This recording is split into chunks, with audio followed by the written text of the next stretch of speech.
गांव के कोने में एक छोटा सा झोपड़ा था जहां रहता था रामू, एक गरीब लेकिन नेक दिल इंसान। उसके पास ना तो जमीन थी, ना नौकरी और ना ही कोई बड़ी दौलत। फिर भी उसका मन बहुत बड़ा था। वो रोज गांव के मंदिर में जाकर सफाई करता, बुजुर्गों की मदद करता और बच्चों को पढ़ाता। बदले में कोई उसे कभी कुछ खाने को दे देता तो कभी कुछ पैसे, लेकिन उसने कभी किसी से कुछ मांगा नहीं। रामू का एक ही सपना था, गांव में एक ऐसी जगह बनाना जहां गरीब बच्चों को मुफ्त शिक्षा मिले। लेकिन लोग उसका मजाक उड़ाते, कहते, रामू तू खुद 2 वक्त की रोटी के लिए तरसता है और सपने स्कूल के देखता है। एक दिन गांव में एक बड़ा कारोबारी विक्रांत अपने आलीशान गाड़ी से आया। उसका टायर मंदिर के पास कीचड़ में फंस गया। गांव वाले तमाशा देख रहे थे, लेकिन कोई मदद को आगे नहीं आया।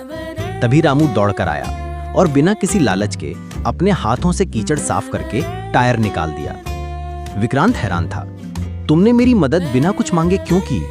रामू ने मुस्कुराकर कहा, मदद इंसानियत होती है, सौदा नहीं। विक्रांत को रामू की बात छू गई। उसने रामू के बारे में गांव वालों से और जानकारियां ली। जब उसे रामू का सपना पता चला तो वो चुपचाप चला गया। कुछ हफ्तों बाद गांव के बाहर एक जगह पर निर्माण कार्य शुरू हुआ।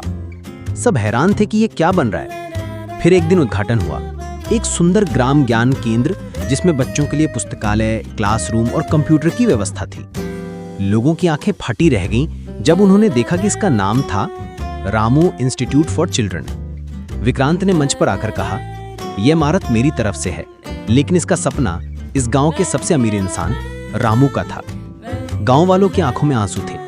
आज उन्हें समझ में आया कि इंसान की कीमत उसके पैसों से नहीं, उसके दिल से होती है। अब रामू उस केंद्र में बच्चों को पढ़ाता है।